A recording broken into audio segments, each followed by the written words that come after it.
Hello guys, j'espère que vous allez bien. Moi ça va. Aujourd'hui je vais donc faire un petit point actualité sur le marché crypto, une analyse graphique et puis bah, on sera bon. Donc aujourd'hui nous sommes le 9 avril 2024, il est 15h30, c'est l'Open US, donc j'attends de voir. Là, comme vous pouvez le constater, on a un Bitcoin qui a confirmé la cassure de son train de compression hier et qui l'a parfaitement retesté aujourd'hui, comme vous pouvez le constater ici. Donc, à voir comment va réagir le Bitcoin avec l'Open US. Est-ce qu'il va réintégrer le triangle de compression? Et pour le coup, là, s'il le réintègre, ça veut dire qu'il a juste été chercher des liquidités et que là, bah, pour moi, c'est aller chercher toutes ces liquidités que vous pouvez voir ici. Tous les points là, tous les points qu'on peut voir ici, hein, donc ce plus bas, celui-ci, celui-ci, celui-ci, celui-ci, celui-ci, tout ça, ça va être cherché, tous ces points de liquidité. Donc wait and see pour le moment, restez attentif sur le Bitcoin, faites très attention, mais pour moi si on réintègre pardon, c'est pas bon du tout. D'autant plus que sur les MACD on n'a pas cross encore les zéros. Donc c'est un signal aussi en moins. Contrairement à Ethereum qui lui a bien cross le MACD. Là ça prend du temps à pas charger, mais voilà. Là on voit que Ethereum lui a bien cross les niveaux des zéros sur le MACD. L'Ethereum là qui est en train de nous faire un beau W avec un retest de la neckline du W. Donc là c'est plutôt joli sur Ethereum. Donc ça peut valoir le coup de se positionner à la hausse si Bitcoin lui ne réintègre pas le train de compression. Passons maintenant au token Saga, le token qui a été listé sur Binance aujourd'hui à la suite du launch pool. Donc token qui est sorti à 5,50 et qui maintenant s'établit à environ 7 $. Donc moi personnellement j'en avais reçu 40 parce que j'avais stake des DIM. Donc j'en avais reçu 40. Donc plutôt cool. Ah non, il me semble que c'était des TIA ou des DIM. Il me semble que c'était des... Il me semble que c'était des DIM. Avec les DIM, on touchait justement les tokens Saga. Ok. Donc normalement, j'ai dû toucher ça. Donc ça représente environ 200-250 $. Moi, j'ai choisi de les staker parce que Saga, ils ont un petit un potentiel airdrop pour les personnes qui allaient stake leurs jetons. Donc bon, pour 200-250 $, je me suis dit autant les stake. Donc c'est ce que j'ai fait sur le token Saga. À voir comment il va perdre dans les prochains jours, mais pour le moment il a l'air de bien tenir au lunch. Sinon le TIA qui est toujours sur sa zone de résistance, hein. Zone de résistance des 12 $, hein. Là il bouge pas. Donc est-ce qu'il va commencer à se reprendre, hein, ou pas? En tout cas on a une divergence haussière sur le RSI. Là on a un prix qui baisse tandis que sur le RSI ça monte. On a une perte de momentum vendeur sur la MACD. Donc pour moi, il y a deux signaux sur lesquels il faut être attentif. C'est quand le MACD va cross les zéros, ça peut être un signal d'achat, mais surtout quand le MACD va cross cette ligne-là. En fait, quand le momentum acheteur va passer au-dessus des deux précédents points. Et ensuite, bah là, il y a pas mal de top à aller chercher, hein, sur TIA. Après voilà, on parle quand même d'un token qui a surperformé le marché dernièrement, hein. Un token qui est passé des 2 $ aux 20 $. Est-ce qu'il est capable de repartir? Moi je pense que oui. Je reste confiant sur TIA, c'est un bon projet. Il me semble que l'unlock des tokens, ça arrive quand l'unlock des tokens? On va aller regarder ça. Il me semble que c'est dans pas longtemps, hein, TIA. TIA, vesting.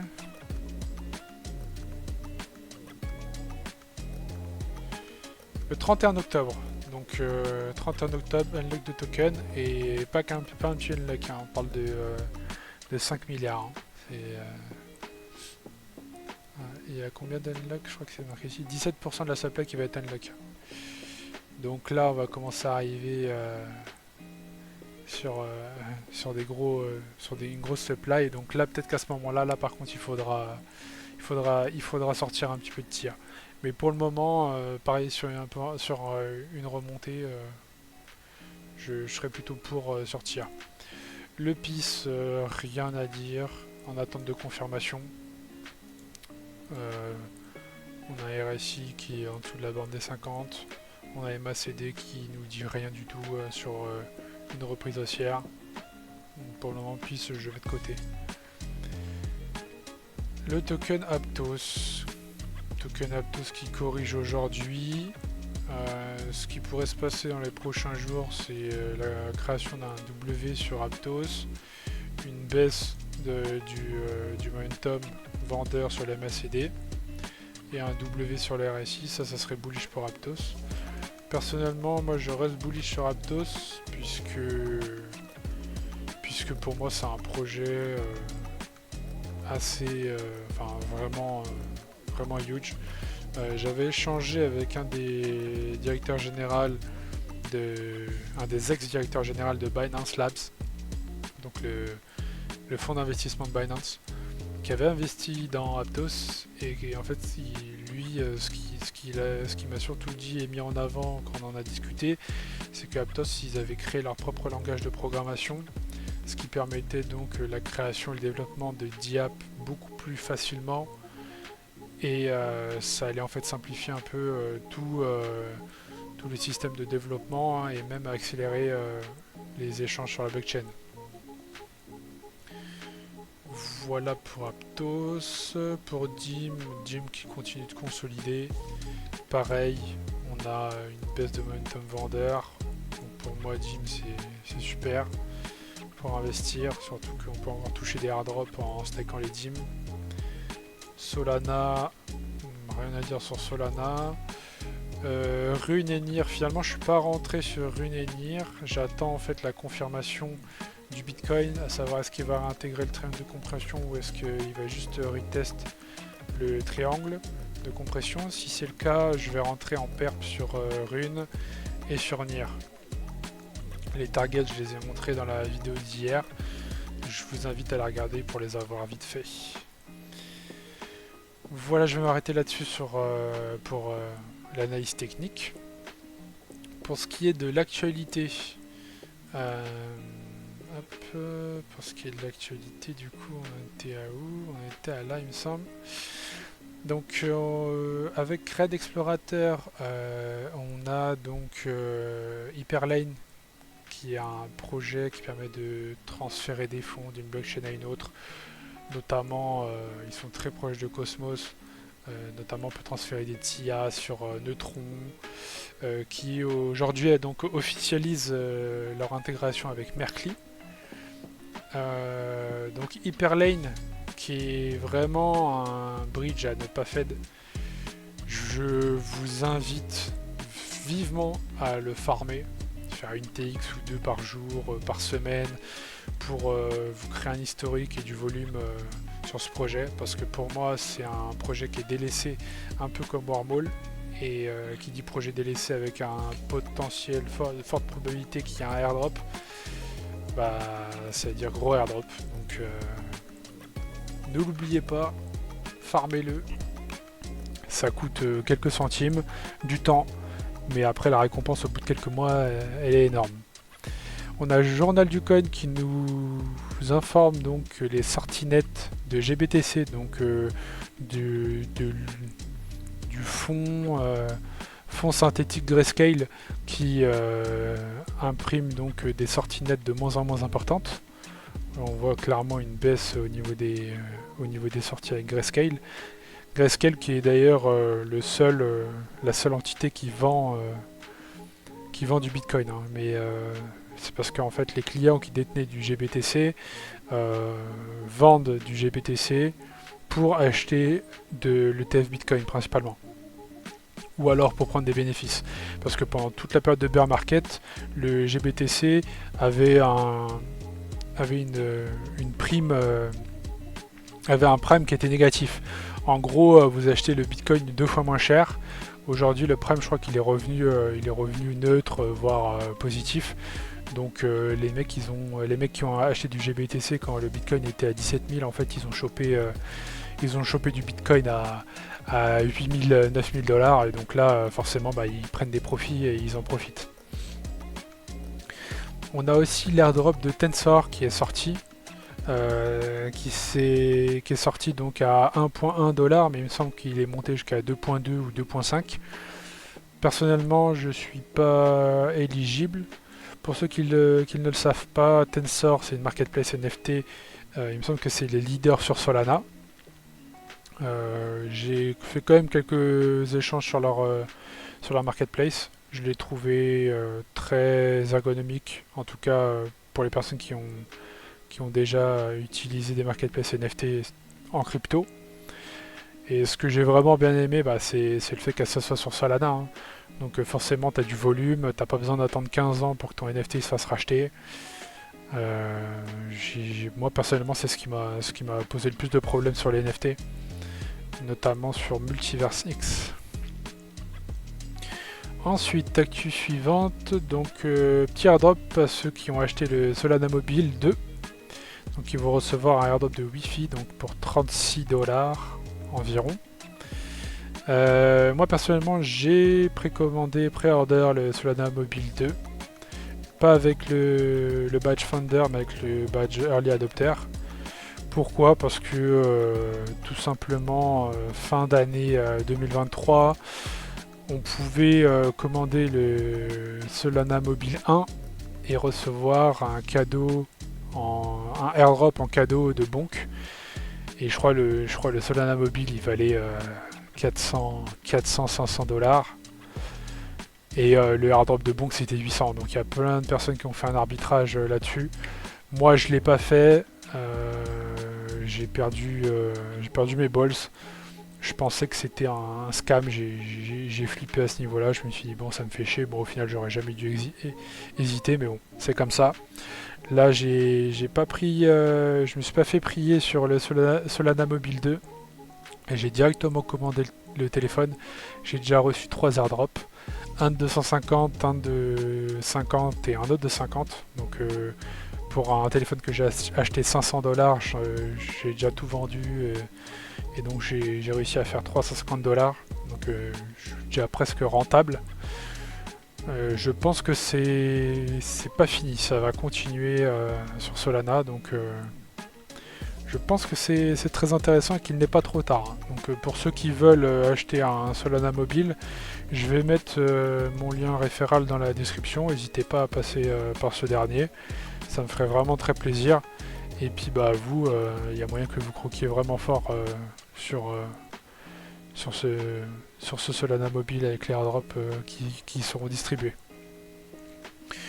Ensuite, on a Renzo Protocol, donc un protocole de LRT Liquid Restacking qui invite donc la communauté à les suivre sur Farcaster. Donc Renzo Protocol qui est un concurrent direct à Swell. Moi personnellement je suis plus positionné sur Swell, mais je suis aussi positionné sur Renzo Protocol. Pourquoi? Parce que Renzo ils sont backés par Binance Labs. Et qui dit backé par Binance Labs dit gros projet, dit listing sur Binance.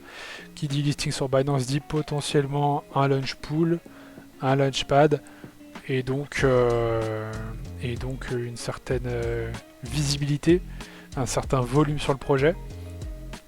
Donc si on peut toucher un airdrop sur Renzo, et en plus après le projet est mis en lumière et directement listé sur Binance, je pense que ça peut être très intéressant. Farcaster qui est un projet de social fee, donc c'est une sorte de Twitter décentralisé sur la blockchain, qui lui aussi il me semble est backé par Binance. Donc sympa le petit partenariat qu'ils font entre eux.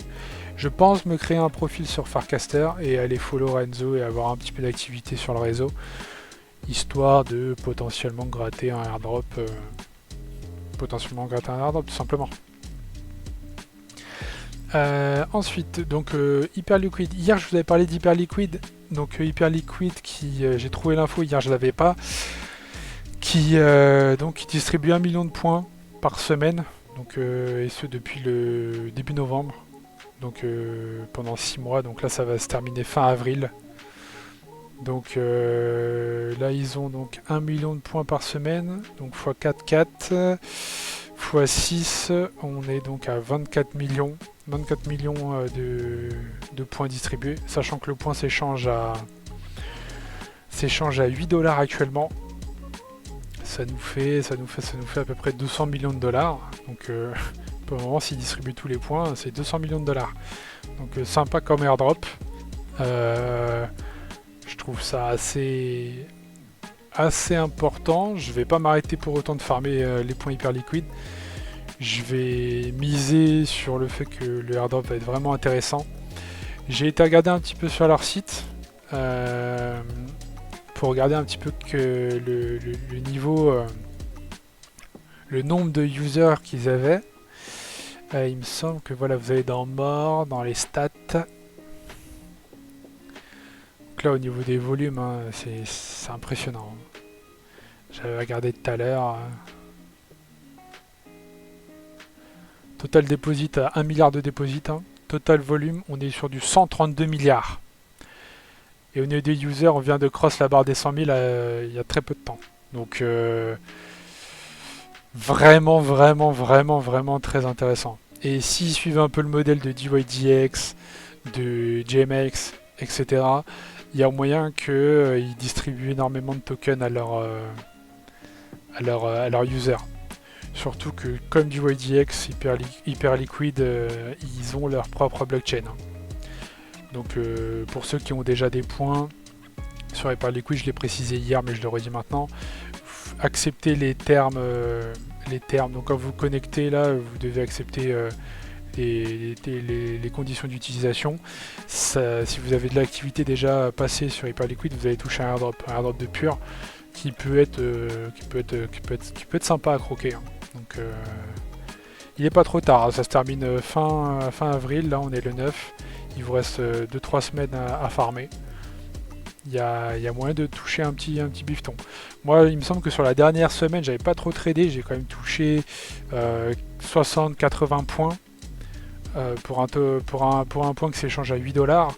Vous faites les calculs, hein, ça c'est plutôt sympa. Hein. 300-400 dollars gratos, allez-y. Voilà pour Hyperliquid. Ensuite, on a l'annonce de l'airdrop Zeroland, qui est une application de lending borrowing, de prêt-emprunt. Donc le airdrop qui va arriver le 29 avril. C'est un protocole donc, de lending borrowing qui est présent sur la blockchain Zcash, Linea, Manta, Blast et Ethereum LRT, il me semble. Donc moi personnellement j'avais déposé un petit peu de sous sur la plateforme, j'avais emprunté aussi, j'ai accumulé quelques points, j'ai aussi, il me semble que pour les stackers de PIS et les stackers de Menta, vous avez aussi des points, donc n'hésitez pas à les checker, à voir ce que ça va donner, mais bon c'est toujours bon à prendre un petit airdrop comme ça. Ensuite, on a Monad qui annonce une levée de 225 millions de dollars menée par Paradigm. Paradigm qui a un très gros fonds d'investissement crypto très actif. Donc Monad, je suis pas expert de Monad, je vais pas vous mentir. J'en ai juste entendu parler que voilà, ceux qui avaient un rôle sur leur Discord, ils avaient bien croqué l'airdrop Wormhole. Donc à mon avis, même avec une levée comme ça, pour toutes les personnes qui sont actives un peu sur leur Discord, etc., il y a moyen qu'ils mangent bien pour un airdrop. Hein. Surtout qu'à mon avis, c'est pas over-farmé, je sais pas comment ça se passe, faudrait que je me renseigne, je vais me le noter, je vais me renseigner. Je vais me renseigner sur Monad, mais ne faites pas ce projet à mon avis. Pour avoir levé autant d'argent, il y a forcément une partie qui va être distribuée à la communauté. Restez attentifs. Encore un projet à ne pas faire, hein, c'est le projet D-Bridge, donc qui lance son système à points. C'est un bridge qui permet donc, de bridge hein, des tokens de Ethereum à ces layer 2, mais aussi c'est précisé à Solana. Donc un peu comme Hyperlane, un peu comme Layer 0, un peu comme Jumper, un peu comme Bungie Exchange, c'est des bridges que je vais farmer un petit peu, avoir un petit peu d'activité pour potentiellement miser sur un airdrop. Bonne nouvelle donc, que nous précise Red Explorateur, hein, pour les personnes qui avaient déjà utilisé des bridges, les points sont rétroactifs, donc les points vont directement être visibles et il y aura sûrement un leaderboard. Ensuite, qu'est-ce qu'on a? On a Swell. Swell qui annonce le pré-launch deposit des assets SW et RSW ETH sur leur blockchain. En fait, Swell ils ont créé leur blockchain et donc il va être possible de déposer les tokens de LRT, donc SW et RSW, et le RSW qui sera d'ailleurs le gas token de leur blockchain, hein, pour ceux qui en ont. Donc là ils ont précisé un petit peu plus ce qu'il allait avoir, les features qui allaient être présentes sur le layer de Swell. Donc on va avoir donc du native restacking avec du rendement sur leur blockchain. Le RSW-Tâche, comme je vous disais, hein, qui sera le gas token de la blockchain. Donc ensuite, ils vont unifier les liquidités, donc ils vont se servir de l'écosystème Polygon et du Zero Knowledge Secure pour unifier la liquidité. Ils vont aussi avoir un système de tree stacking, donc j'avoue que faudrait que je me renseigne, je vois pas trop exactement comment est-ce que ça va fonctionner. Ce qui m'intéresse là, c'est de voir qu'il va y avoir le token Swell qui va être utilisé. Donc ça nous fait une utility token en plus pour le potentiel airdrop de Swell. Donc à mon avis, le token Swell, du coup, vu que le RSW ETH ça va être le token de gas fees, le Swell ça va être le token de gouvernance. C'est lui qui va être airdroppé. Et en cinquième point, donc Swell qui nous informe donc que les personnes qui restack et qui vont déposer leur restacking avant le launch vont pas seulement récolter des rewards de stacking, mais aussi choper des incentives avec les différents projets qui vont s'installer dans l'écosystème de Swell. Donc je vous l'ai déjà dit, je vous le redis, hein, pour moi Swell c'est le projet sur lequel j'ai misé qui sera le leader des protocoles de lending de LRT, donc de liquidity stacking, avec la création de leur blockchain, avec les partenariats qu'ils ont, avec les VC qu'ils ont derrière. Franchement, je mise très très gros sur, je parierais très très gros sur ce projet.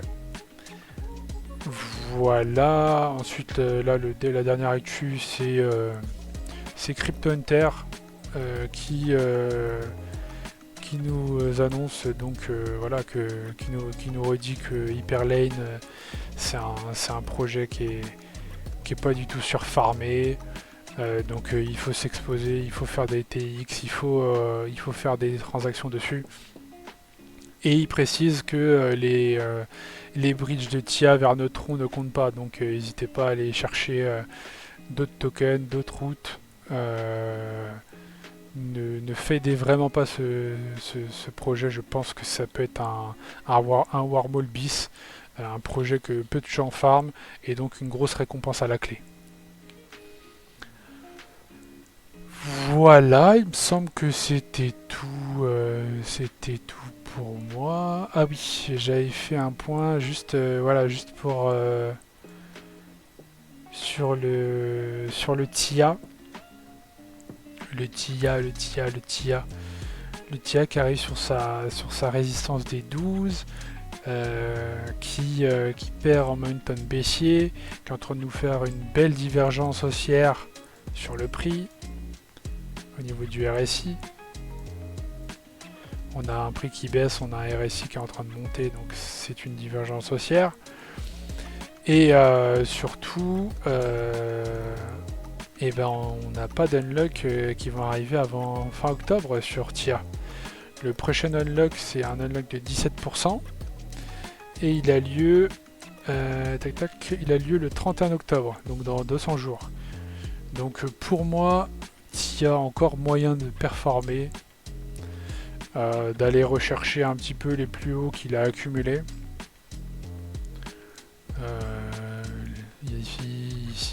Ici. Pourquoi pas un nouvel ATH? Après, on parle quand même d'un token qui a fait x10, hein, qui est sorti à 2 $ pour aller jusqu'à 20 $. Mais voilà, et pour moi, il a bien corrigé. On a un RSI qui est en train de se stabiliser, voire de repartir à la hausse. On a une pression vendeuse qui est en train de diminuer.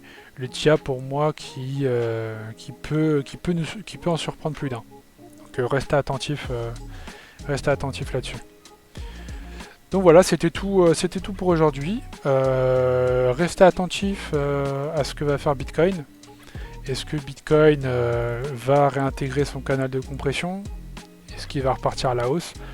Là, vous voyez l'OpenUS qui donne un petit peu la tendance de marché. À voir ce que ça va donner.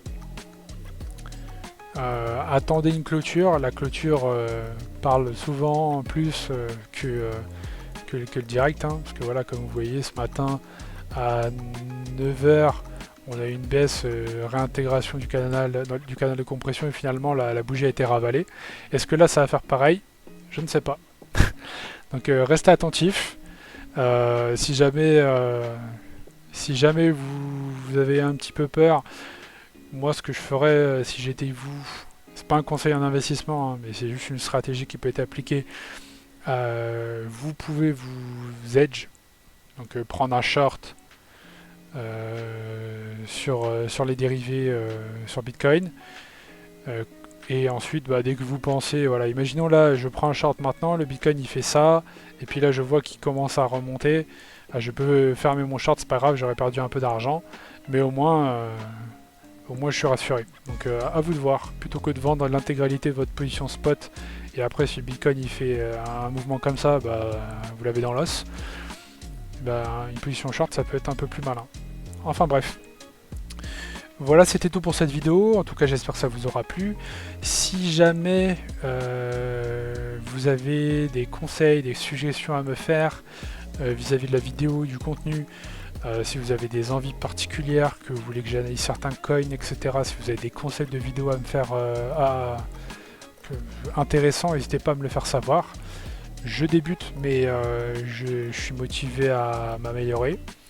Sur ce, je vous souhaite une bonne fin d'après-midi, une bonne journée, et à plus. Tous les gars.